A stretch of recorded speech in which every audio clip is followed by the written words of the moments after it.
Well, welcome in on this Monday, first day of February, which is exciting. Already got through January here of 2021, and it is time for another day of Ask Mike. Got a thick group of questions here, yeah, so I'm excited. A bunch of them and some interesting questions, and we'll try to answer them all and with your help. I will try my best, but help. I might. Hey, you know what? If you need to holler at me, I will be here, but we will be asking you the questions. All right. Should be Ask Mike with some help from Melissa. Ask Mike and friends. He goes brain dead. And friends. How about that? Okay. Question number one comes from Hog James Hog, who wants to know, what do you think of our new tight ends coach? Okay. The guy's name is Cody Kennedy, and for 1 month he was the offensive line coach and run game coordinator at Southern Miss. Yeah.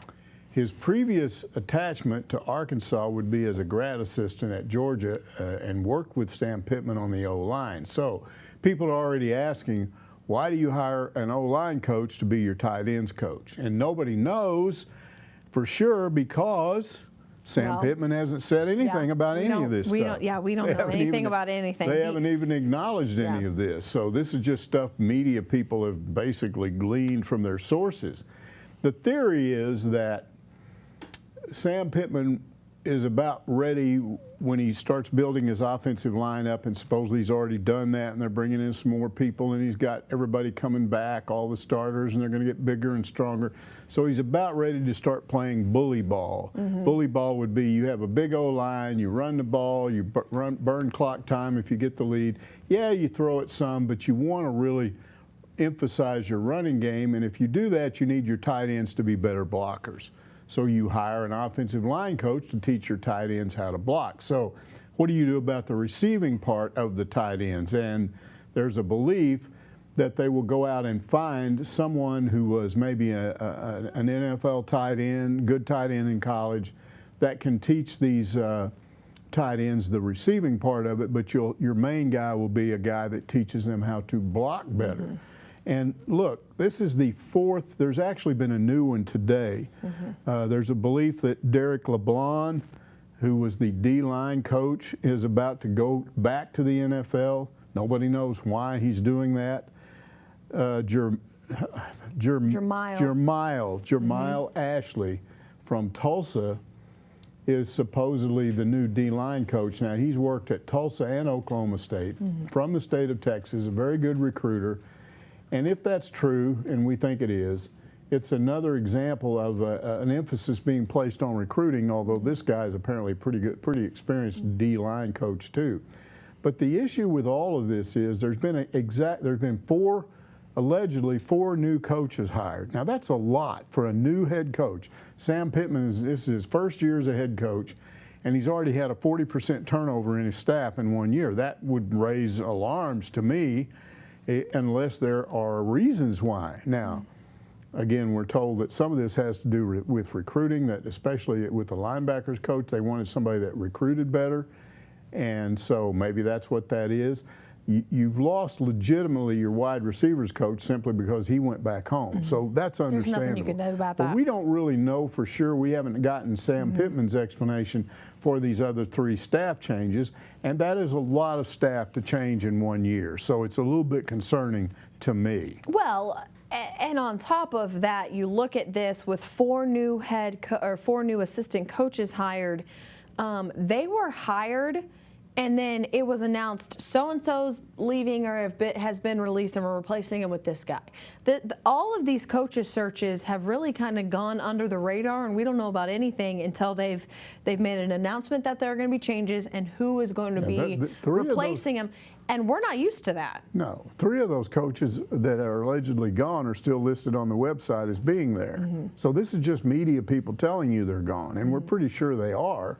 But the main thing is, I have no doubt that at some point they're going to announce these, but the point is, until we know, we don't even have the ability right now to ask what happened. Why did you do this? And I think a lot of us are kind of ticked about that. Now, that may not bother fans, but when you do what we do and you have something like 4 staff changes in 1 year, you want to know, you want to be able to ask the head coach, hey, why did this happen?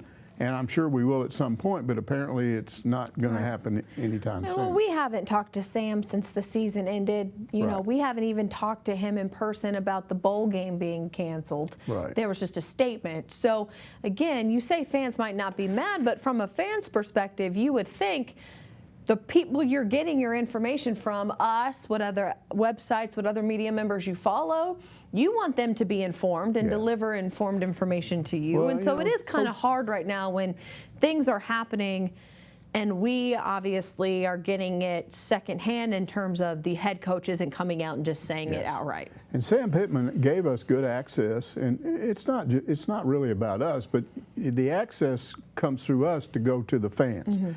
And he gave us good access all during the spring and summer when that COVID stuff was going on, kept us updated, did a good job there, kept us updated all through the season, didn't go to practice, but we understood that with the COVID restrictions.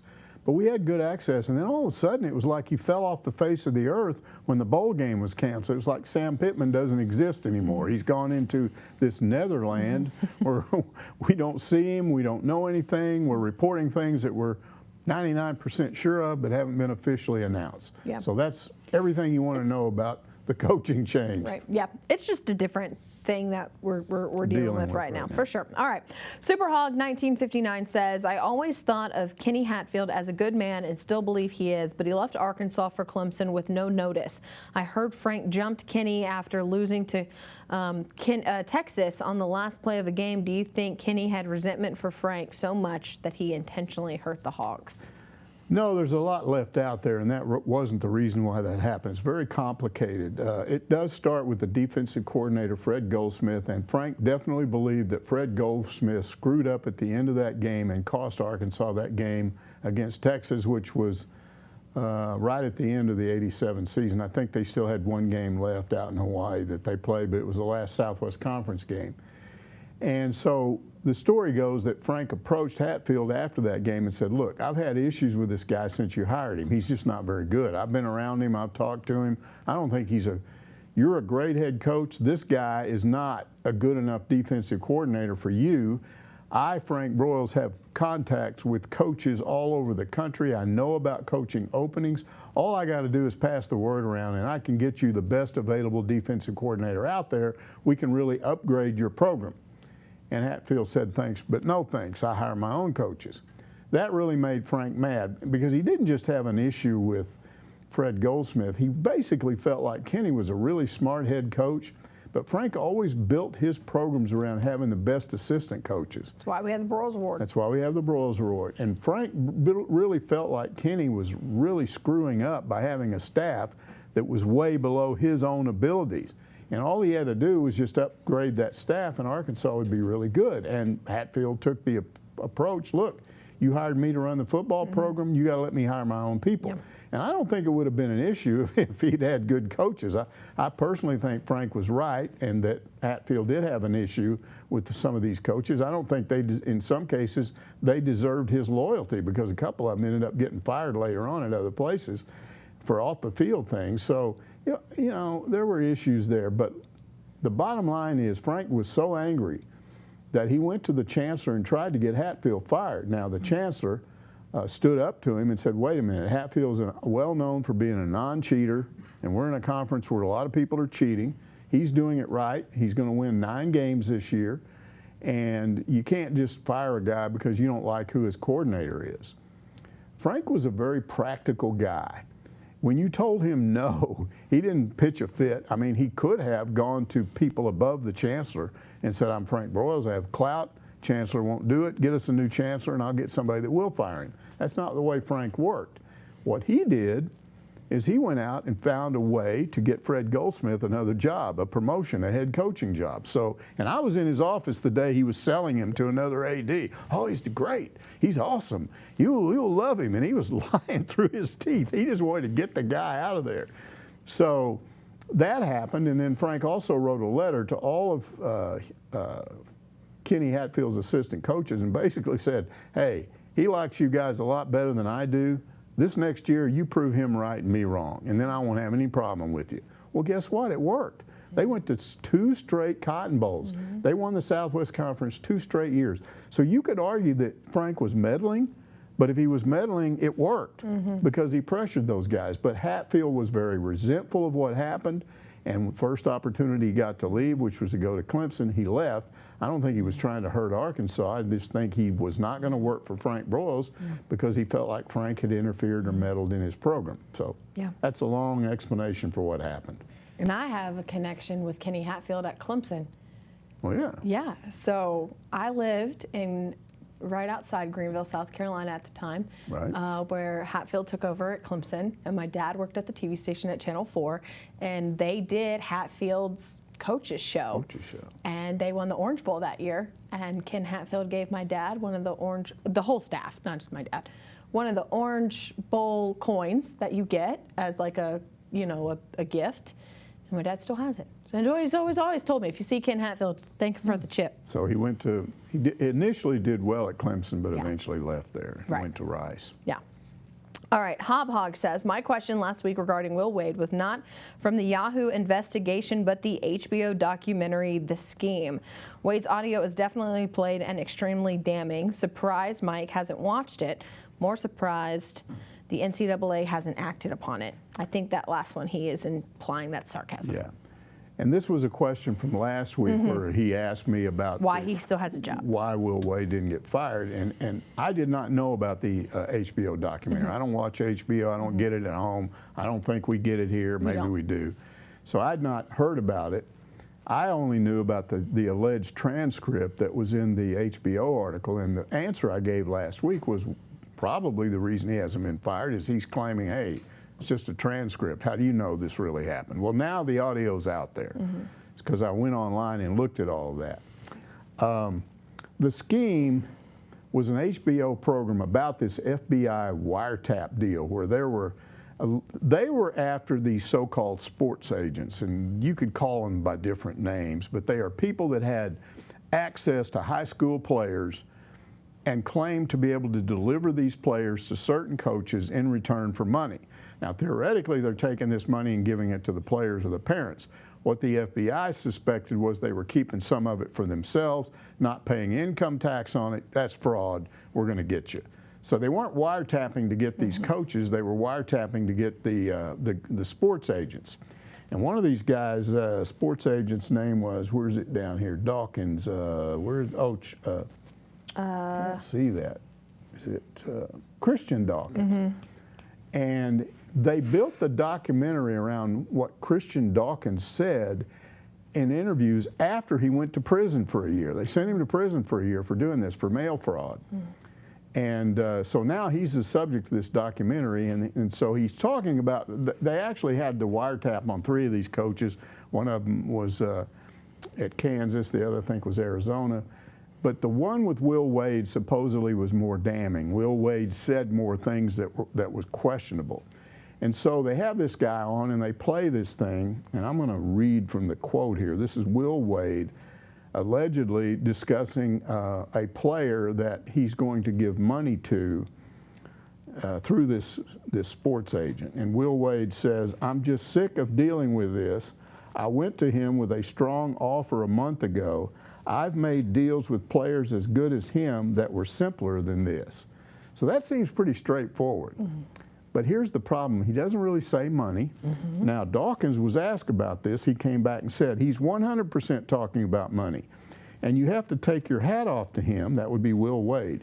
He not only didn't get charged with anything, he basically said blank you to the NCAA and the school he worked for. So this is Dawkins saying, Will Wade just buffaloed all of you guys. So why hasn't something happened? Well, you'd have to put yourself in the mind of the AD and the chancellor or president, whatever it is at LSU, and ask yourselves, what are they doing here? I don't know. The only thing I can think of is that they believe that the NCAA needs more than that. Like, for instance, they'd much rather have these athletes, the athlete or athletes he's talking about, and if they had them saying, yeah, he gave me money, or he offered me money, or whatever, then they would have more evidence. And maybe the NCAA gets that, and maybe they don't.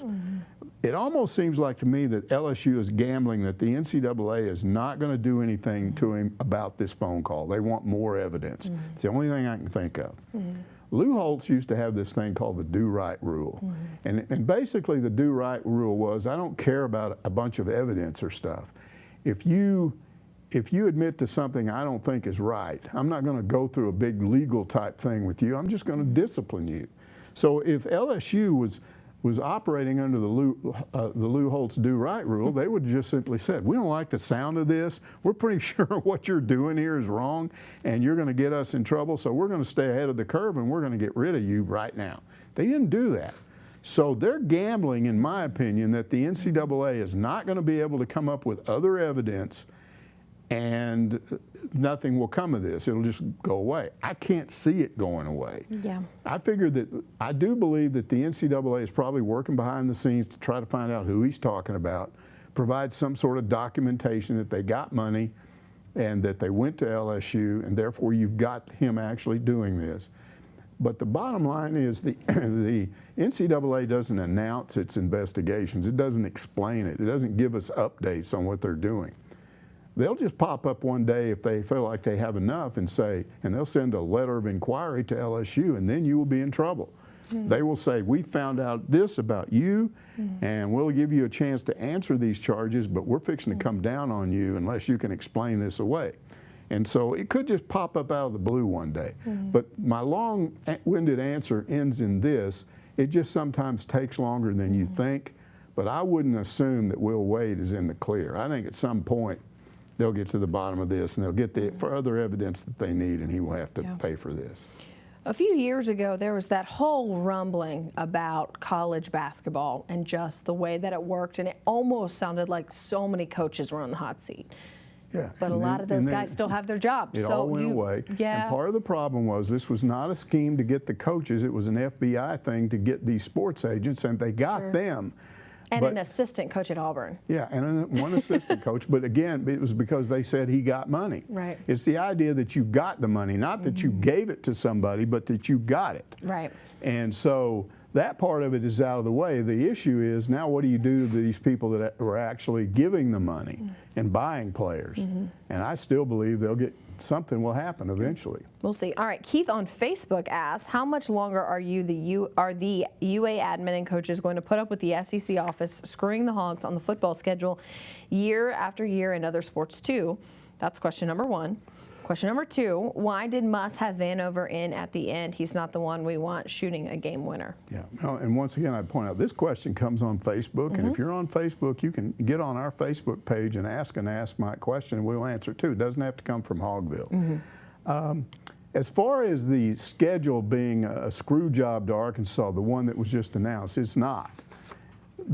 Arkansas got the shaft the year before when the SEC said we're going to have a 10-game schedule. And by the way, Arkansas and Missouri, we're just going to load you up with tough teams from the East. We're not going to make this fair. And everybody knows what they were doing. They were trying to arrange the schedule where it didn't hurt teams like Alabama and Florida and Georgia, thinking one of them would get into the championship game, which they did. It was Alabama.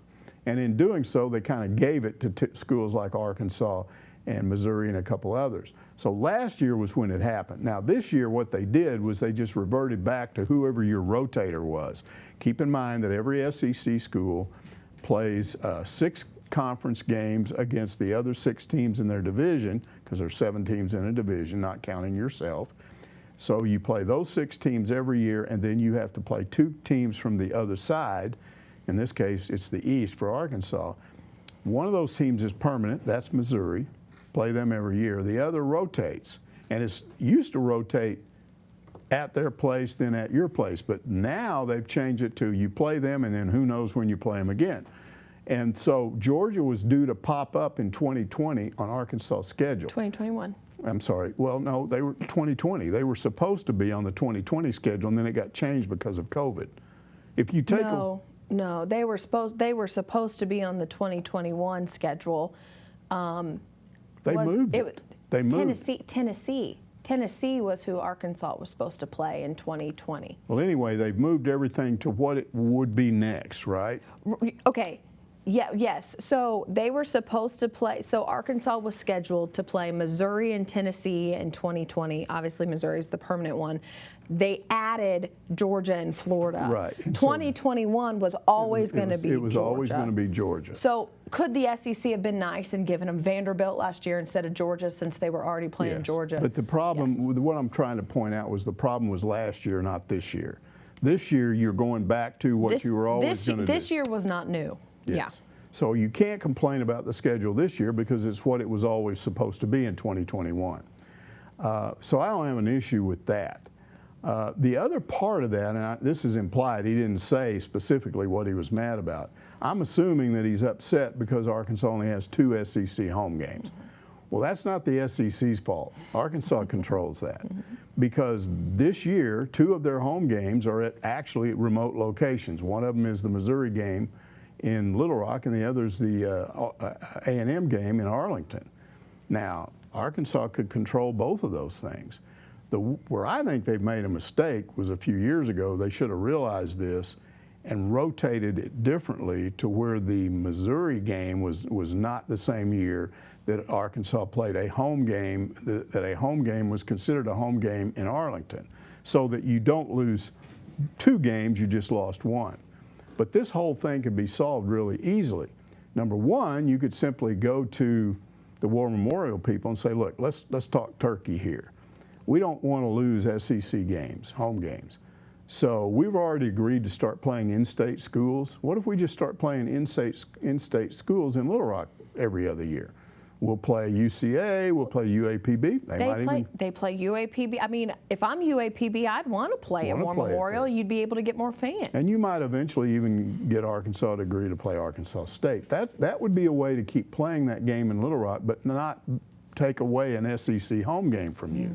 And then the other answer is to get out of that contract in Jerry World, which apparently they're not going to do, and not play it, and then that's always a home game. Or every other year it's a home game. It's an A&M game one year and it's a home game the next year, but it's not, you're not actually away from your stadium every year, which is the way it is right now. My guess is that when that contract runs out, and I think it's 2024, when it runs out, I think they will keep that game but make it a non-conference Power 5 type arrangement with maybe Big 12 schools or Big 10 or something like that. Yeah. Keep it as a non-conference game, and that way you don't lose a home conference game.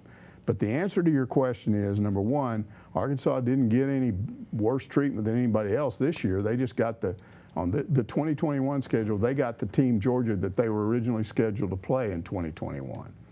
And they can control whether or not they play those Little Rock and Arlington games, and that's on them. That's not on the SEC.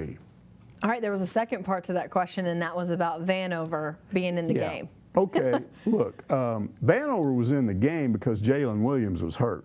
We know that. The question is, why did he take the shot? I don't think he was designed to take the shot. I don't think they called it up that way. But here's the issue. I think he was in the game because he's 7'2", and when you're trying to inbound a ball, you want a big target, and it's easy to get the ball to him. And then because he's 7'2", it's real easy for him to look around and find somebody else that's open to get it to. So there was a reason for him being in there. That part of it wasn't bad. I don't think they drew it up for him to take the shot, but things don't always work the way you draw it up in a huddle. And if you go back and look at what happened when they inbounded that ball, Oklahoma State just played really good defense. I mean, everybody was covered up. The only guy that was open was Vanover. And it's like 5, 4, he's looking around trying to dish the ball off, and all of a sudden there's 3 seconds left. I better shoot. That was the only option he had. So again, I don't think that was a Musselman mistake. He might have had Jalen Williams in there. We don't know, but he was hurt. But I don't think having Vanover in there was the bad part of it. It was just you didn't want him to shoot it, but he didn't have a choice. Yeah, and Eric Musselman has pointed out in the past, they don't have an Isaiah Joe or a Mason Jones to go to this year. Moses Moody is continuing to maybe become that person. Justin Smith could become that person. But at this point a year ago, you had 2 guys, outside of the fact that Isaiah Joe and that little bit that he was hurt, you had 2 guys that were your go-to guys. And I think they're still trying to figure that out right now. Sure.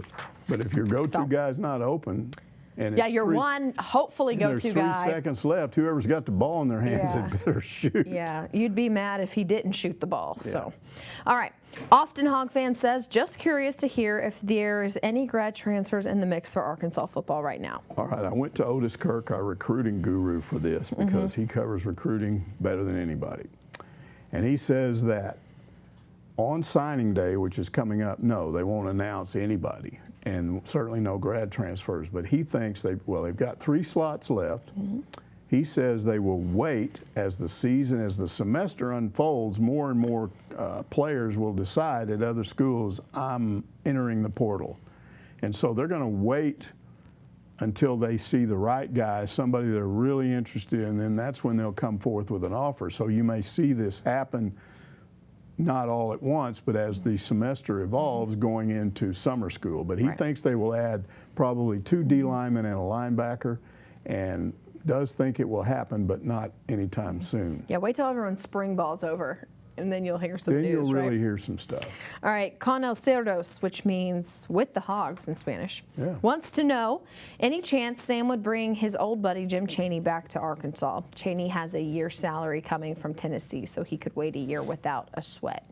This is actually a really good question because they are such good friends, and Chaney is an offensive coordinator. Now, it's not a good question for right now because they have an offensive coordinator, Kendall Briles, and I don't think that's going to change this year. It's a good question for the future because let's say that at some point Kendall Briles gets a head coaching job and leaves. Now what is Sam Pittman going to do? Because he's worked with Chaney at 2 or 3 different, I think 3 different schools, and they're good friends. I can't say that he would or he wouldn't. I will say to you that if Sam Pittman hires Jim Chaney, it's not going to be a popular hire with a lot of the fans because Chaney was here before under Bielema, and a lot of the message board people especially didn't think Chaney was a good offensive coordinator. Now, maybe they didn't understand what Bielema was trying to do. He's a part of that bully ball thing I talked about. He will coach that.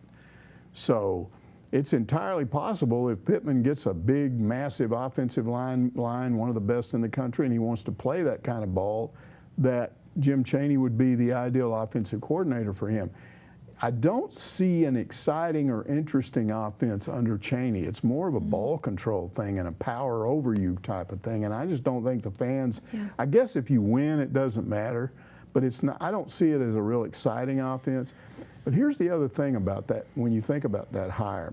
And Barry Odom said this about a year ago, not quite a year ago, when he was being interviewed about what it's like to work for Sam Pittman. And the question was all along the lines of, oh, he's such a great guy and he's so much fun to be around and you got to love him. The staff just loves him as a boss, right? And Barry Odom said, well, yeah, he's a fun guy to be around and he's a good boss. But he said, don't let his image fool you. Because when it comes to making decisions, we're already beginning to realize he's a bottom line guy. I mean, this Ryan Rhodes that was the linebackers coach, I think he played under Pittman in junior college. And Pittman was his head coach, and he still removed him as the linebackers coach because he didn't recruit well. So Sam Pittman can make tough decisions. So I wouldn't just assume because Chaney and Pittman are friends that Pittman would hire Chaney. If he does hire him, I think it will be because he thinks it will really work with the kind of offense he wants to run. All right, Archie 1967 says, at one time, I believe all NCAA schools had the opportunity to win at a high level. Today, because of the ratings and money, those times are gone. Refs and top conference officials are corrupt. Bad calls used to favor home teams mainly. Now just the highly rated. I wonder if he's talking basketball or football. Yeah, I think he's talking basketball.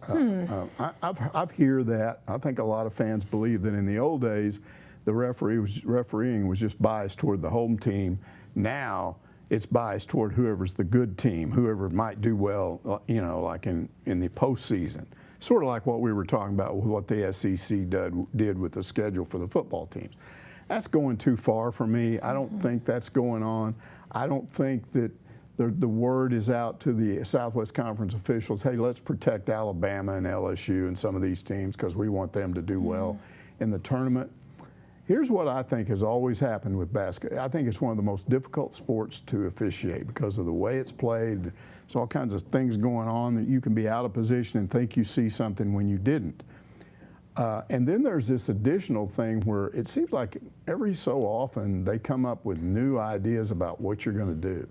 And I don't think there's any question that somebody sat down with the officials over the offseason and said, fans don't like these free throw shooting contests. They don't like endless trips to the free throw. They want to let's let the players play. Because what are we seeing this year? More physical contact than I've ever seen before. That LSU-Arkansas game was a good example of that. Well, LSU-Arkansas was, but Oklahoma State was what I meant, because that game was physical. Here's the problem I have with that whole concept. Yes, I don't have any problem with letting them play. But you can't allow a player to gain advantage by fouling, by making contact. If I've got the ball and I'm dribbling and you're really playing really good defense on me and I want an open shot, I can't push off with my offhand and push you back and then take a shot. But we've seen that happen and we've seen it not being called. There was a play in the Oklahoma State game where one of their guards was doing dribble drive to the basket. And he not only pushed off on Jalen Tate, he bloodied his nose. And Tate got the foul. It was insane.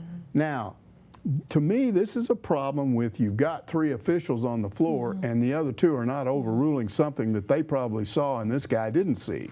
I think he only saw maybe a foul after the other foul. And that's the other thing. If I foul you first, then the foul's on me. It's not on you, even if you fouled me afterward. So I think that what we're seeing now is just officials missing calls, and there's been a change in the way they do things, and maybe they're misinterpreting things. But I don't think it's because they're openly trying to favor one team over the other. I just think it's officiating in basketballs, especially in the SEC, has always been an issue. And look, I love watching college basketball. And I'm sorry, but there is more parity in this sport than ever this year. If you look at the fact that Duke's not as strong, North Carolina's not as strong, Kansas has struggled. They just lost to Tennessee, Kentucky. So don't tell me that all the good blue bloods are at the top. And I've seen so many upsets this year. Right. That it's definitely not we only want good teams to win, but I think it's a consistency thing. Exactly. And that's always been there. It's hard to see. It is. You know, you got guys running around and you're down there looking. You know what the fans see? They see a bird's eye view when we're watching on TV. You're up top of this thing. You see a bird's eye view of what's going on. Those referees are down there. They got players running in between, and they're trying to look. And my problem is, I think there's not enough overruling. Hey, I saw that. I got a better look at you. That was not a foul, or that was a foul. You know, that's a great point. And we talk about this when we shoot games, like when we shoot basketball or when we shoot football on the field level. If we kind of give you guys a glimpse of that field level view with some of the video that we shoot. And sometimes we have feedback of like, we can't see what's going on. Well, ding, ding, ding, ding, ding. With our stuff when we're shooting, it's hard to see everything spread out when you're standing right there in front of it all. It's obviously much easier, especially at Oklahoma State, when they're shooting from the sky and looking down at you, and you can see plays kind of develop. Yeah, that was almost like having a camera on the roof. Like I saw Twitter. And I was like, what are they kind of talking about? Because I was doing some stuff around the house while I was watching. Then I sat down and really watched, and I was like, oh, that's what they're talking about. You know what the problem with Gallagher-Iba is? It was originally a much smaller arena, and they decided to make it bigger, but they didn't have the room to make it bigger, and they didn't make the building bigger, so they just stacked everything up. Gosh. And so the camera platforms went up, up, up, up, up. And that's what the fans see that aren't in that lower, there's that one lower section, but then there are 2 more others, and if you're up there, you're looking straight down on the game. Yeah, I saw someone tweet about how this game was being filmed from the International Space Station. Exactly. It felt that way. Okay, last question. Lanny says there's a lot of hype about baseball. Why aren't they in the preseason top 10?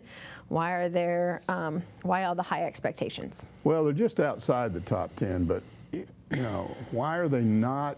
Why the hype, even though they're outside the top 10, and why aren't they in the top 10?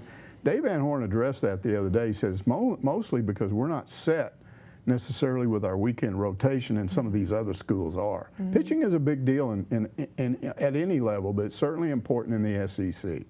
If you look at Arkansas, they are solid defensively. That middle infield combination, second base, shortstop, that may be the best in the country. I've seen some of the video of what they've been doing in practice, and those guys are amazing. We know they already have the best defensive catcher in college baseball in Opitz. They've got a great center fielder. They've got 2 other good center fielders, and they're pretty good at first and third. So defensively, this team is set. Okay, there's a feeling, okay, you lost all these 2 studs, these power hitters on offense. How are you going to replace that? Well, Dave Van Horn addressed that the other day and said, we have as much power as ever. We've added 2 power hitters. We can hit home runs. And we've seen evidence of that looking at the video of some of these preseason games and some of the fall ball. So they can hit for power. They hit for average. It's a good hitting team. So where's the issue? Well, it's not even with pitching per se. They've got 5 veteran pitchers back that have all at various times started in games. So what's going on there? Well, Connor Nolan and Patrick Wicklander were 2 of your weekend guys at the start of last year, and both of them kind of struggled a little bit. So I think Van Horn is not sure what's going on there. You have this guy, Paulette, who was from Benton, I think, and he was a freshman last year and was just sensational in a few early appearances, but we didn't get to see enough of him because suddenly the season was over. There's some thought he might end up as part of the regular 3-person weekend rotation, and then he would be good. You've got Zebulon Vermillion, who was very good. So it's not like they don't have guys. I think the problem is they don't have a set weekend rotation right now. Van Horn may have to experiment a little bit. They've got so many arms on that team, I'm convinced he will figure it out. And I think before the year is over, they're going to have a top 10 team. They may not win this. Last year, I think they lost every one of those games in Texas. I don't know if they'll lose them all this year. All 3 of those teams, Texas Tech, Texas, and TCU are ranked ahead of Arkansas right now. So we'll get a chance to see early on how they can do. But again, the one issue may be who's their starting pitcher. But that's why there's some hesitation on the part of some people, but there's excitement because they such a good defensive team and a good hitting team. You know, and I get where this guy is asking from, and they're ranked 8th in D1 baseballs, but then they've got 20, 22, and 14, I believe. Right. And it's the first time since I've been here covering the program, and maybe you might remember too, that it's been so spread out. Usually Arkansas in these polls will be like 15, 18, 13, 12, you know, they're close, those preseason rankings. They're not as like 8th, 20th, 22nd, and I'm wondering if a lot of that has to deal with, like you mentioned, uncertainty with pitching. But all of these baseball guys saw 16 games from these teams a year ago, and it's really hard to truly know exactly what each of these rosters have. And again, I think there are some people out there that saw Arkansas's slow start. Now, they had started to play well right about the time the season ended, but they had that horrible first week and a half. And there may be people out there that kind of vote in these polls that are looking at it and going, well, we aren't sure about them because they got a lot of the same people coming back. Yeah. You just don't know. But I'm excited for baseball. Oh, I mean, 4,000. I'm pumped. I like the fact that they've got 4,000 in Baum Stadium. I thought it would be like 2,000. Yeah. Now we've got an additional issue here, which we need to talk about, and that is these fans are mad. They're mad for 2 reasons. They say the price has gone up. Well, I think I can explain that. Yes, they need called money. Supply and demand too. It's supply and demand. And here's the thing. The reason they're moving your seats is because they have 8,000 season ticket holders and 4,000 seats that they can fill. You can't leave everybody where they are when you have that. You're going to have to get creative and move people around. So if you've got season tickets and you bought this package, just understand this is a COVID year. It's going to be better than last year because I do think they're going to play the season. And I do think now we've at least got some decent crowds in there. Yeah. I mean, you know, 4,000 for baseball, that's almost half full, so it'll be good. I asked a friend at the Razorback Foundation, because we have had some questions like, they're moving me and I'm upset, and right. we understand that. But he did say that it's temporary. It'll go back to normal next year. You can't sit beside the same I say strangers, but you probably know them. Same 8 random people that you've been sitting around. You have to spread out. This year. So, but the one thing that may not go back to normal is the cost of the tickets. yeah, that won't. Your spot will. That won't. If your program is better, you're going to pay more. That's just the law of supply and demand, the demand of the product. Yeah, absolutely. All right, another great week of questions. Remember, if you have questions for Mike, head on over to hogville.net and you can ask under the Ask Mike form. You can also submit them on Facebook. We see those messages. You can email us as well. So if you just have a question, just shoot us our way and put Ask Mike in the headline and we will get them to our guru over here. That's right. Sound good? Sounds good. All right. We'll see you guys next week.